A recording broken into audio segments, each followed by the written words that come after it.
Human beings are incredibly adaptable. They adjust and modify themselves according to the environment that they find themselves in, as well as the other people around them. This adaptability bends people towards success, but it also tends to doom them, especially when it comes to things they want most. In this episode, I will be explaining exactly how this phenomenon works.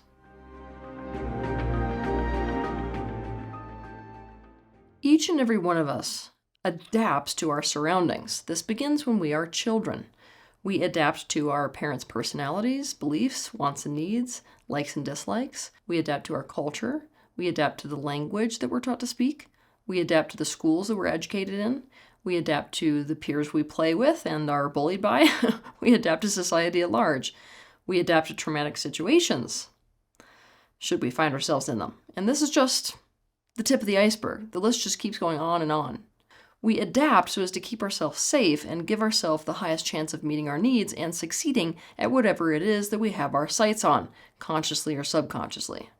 If we didn't adapt, we would be in real trouble in many ways. So adaptation is a survival strategy, if not at times a strategy we use in order to thrive. But what happens when we need to move to a different environment, other than the one that we've adapted ourselves to? What happens when we want to experience a different relationship than the one that we have customized ourselves to?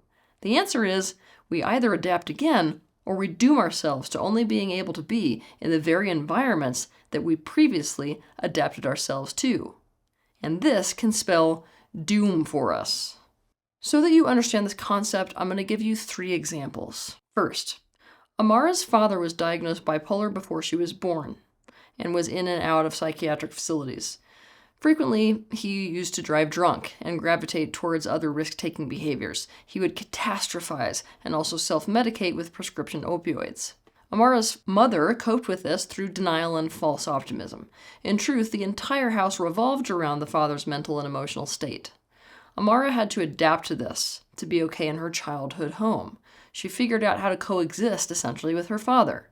How did she do this? Well, she became hyper-attuned so she could tell where he was emotionally and mentally at all times. She let go of the need of predictability and learned to roll with anything that came, rather than be attached to any outcome. She learned how to get her needs met by figuring out exactly how to manipulate her father's behavior rather than being straightforward about her needs. Why? Because life could never be about her when it had to be all about her father. Amara's father leaned on her for all of his needs, and so she was severely parentified. But she learned to gain security from how badly she is needed by someone because of their dysfunction. After several failed relationships, Amara is really wanting a healthy relationship where she doesn't find herself in a relationship with yet another addict. She doesn't want her life to revolve around things like bailing a man out of jail and caretaking him after a drug binge and having to pay his rent to prevent him from ending up on the street. Amara doesn't realize that her adaptations, the very ones she made in order to be okay in her childhood home, are the reason she keeps ending up in these situations with men in her adult life. When she dates a man who is not drowning in mental and emotional problems, she feels they can stand on their own 2 feet, and they don't lean on her or need her. This is a good thing, right? No, actually, because of this, she feels no pull or grip and decides that because of this, there's no real bond there. She's learned to never make conversations about her or her needs, so she is incredibly appealing for men who are looking for a one-way relationship that revolves around only them. Because trying to make things predictable went so badly for her in her youth, she also feels safer when she just rolls with whatever happens. Because of this, she's not made any effort to be in the driver's seat of her own life. If she meets a man on Tuesday who lives in another state, she can abandon whatever she is doing and wherever she lives and move in with him by Friday. This appeals to men who are looking for rescue. She learned how to parent men through her relationships with her father. And this adaptation makes it so that the only relationship that she feels confident in fact, is one where she needs to caretake and parent a man. Amara's adaptations have made it so that she only works, and her behavior only makes sense in one kind of relationship, a relationship that mirrors her relationship with her father when she was growing up, despite the fact that this keeps ruining her life. Case in point, the last boyfriend she had didn't tell her that he had taken a sleeping pill when he offered to drive her and her daughter to a concert. And all 3 of them ended up in critical care. 2. Kyle is very confused why nothing in his life ever works out for him. Things don't seem to happen for him the way they do for other people. Looking back at Kyle's past, what we find is that he grew up in a very religious environment that was obsessed with the afterlife. In fact, not much about this life mattered, except doing what was necessary to get to the afterlife. His family and culture did not care about worldly successes. They found earthly ambition, in fact, to be a fool's errand. As a result of this, they did not care to encourage Kyle, or enable, or empower him relative to whatever he was ambitious about or interested in. In fact, instead, they acted as an antagonistic oppositional force to those things. He did not have any support. He had opposition. The way he adapted to that opposition was to stop putting his full effort into things, since he learned that his efforts were not going to come to anything anyway.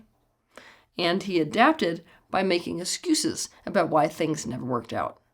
These adaptations may have made it more tolerable to live in the culture around him while he was growing up, but now as an adult, he is sick of being broke and having no accomplishments to his name and getting random injuries anytime that he tries to succeed at a sport.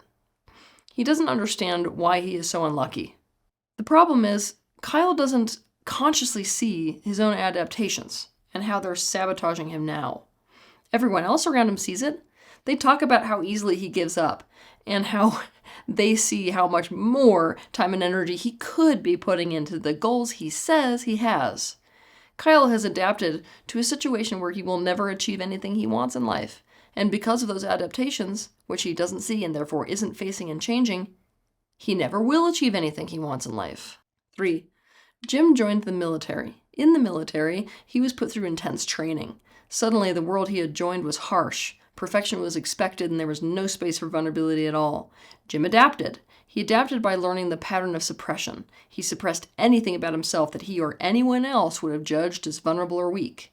He adapted by learning to never divulge anything private about himself. He adapted by becoming rigidly disciplined. He adapted by finding safety through control. He adapted by feeling a sense of power and security through putting himself through intense discomfort so he could prove to himself he would not break down, no matter how much pressure was put on his system. He adapted by reframing every single challenge into an opportunity. Now, Jim is a father. He has a son who is a young teen. The behavior that Jim needs in order to be a good father to his son is lacking severely because of the adaptations that Jim made to the military. When his son needs his vulnerability to be heard and needs to be supported, Jim gets triggered because he sees this as weakness in his son, a big liability. So Jim negates his son's feelings and deliberately does not help him, so his son can see that he can do it by himself. There can be no closeness between them. Why? Because Jim does not like to divulge anything about himself, remember, even to his own son. His son wants to be loved by Jim for who he is, but Jim is not doing this. Jim is busy trying to turn his son into a miniature version of himself, including imposing his own strategy for success on his son, which is intense discipline and uncomfortable challenges.